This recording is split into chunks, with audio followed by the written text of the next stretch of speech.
নেই। টমাদের ঘরটা কি ফাঁকা। শুধু টমাদের ঘর ফাঁকা নয়, আমাদের গোটা বাড়িটাই ফাঁকা। দেখুন গোটা বাড়িটা ফাঁকা। আসলে সব সময় টমাটা এদিক ওদিক করে, হাউমাউ করে, এটা ধরে টানে ওটা ধরে টানে, ছোটাছুটি করে, লাফালাফি করে। নেই তো, বড় বাড়িটা ফাঁকা লাগছে, মনটা যেন কেমন লাগছে।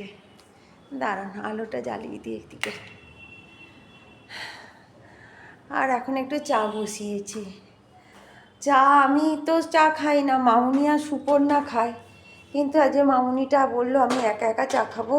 বললাম আচ্ছা আমি একটুখানি তোমার সাথে খাবো, তাই চাটা বসিয়েছি। চাটা মামুনিকে করে দেবো আর একটুখানি আমি একটু খাবো। নাহলে আমি একদম চা বিশেষ খাই না জানেন। সব থেকে হচ্ছে যে টমা নেই, ভালো লাগে বলুন, কিন্তু আমার মামার বাড়িতে যেতেও হবে তাই না। ওখানে নইলে কি করে হবে, ওখানেও তো সবাই টমা টমা করে, ওখানেও যেতে হবে টমাকে। আসলে টমা একটা ছেলে হয়ে খুব প্রবলেম, এখানেও একটা ছেলে ওখানেও একটা ছেলে। চলুন চাটা করে নিই, চাটা করে তারপরে আবার কথা বলছিলাম। চাটা হয়ে গেছে, ফুটছে, ছেঁকে নিই, ছেঁকে আপনাদের সাথে আবার কথা বলছি। দাঁড়ান, চলুন চাটা হয়ে গেছে। এখানে চা ছেঁকে 2 কাপ করে, মানে ছেঁকে কাপে ঢেলে নিয়েছি। আর এখানে না আলু কেটে রেখেছি, আলু চচ্চড়ি করবো আর রুটি করব। ভাই আজকে চলে আসবে, এই হচ্ছে ব্যাপার। আর বাড়িটা দেখুন কি ফাঁকা ফাঁকা, কি করা যাবে। চলুন আমরা একটু চা খেয়ে নিই দুজনে মিলে।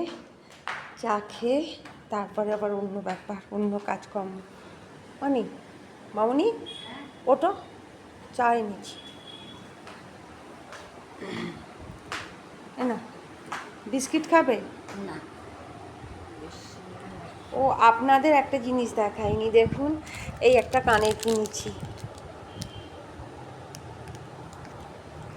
আর জানেন তো এই মাইক্রোফোনটা কিনেছি, কিন্তু না ভালো শোনা যাচ্ছে না। আসলে কোনো দিন কিনি না তো, ঠকে গেলাম। দূর এই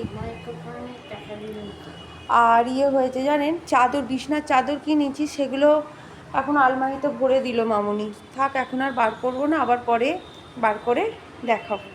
ঠিক আছে এখন চা খেয়ে নিই, রাখছি, টাটা।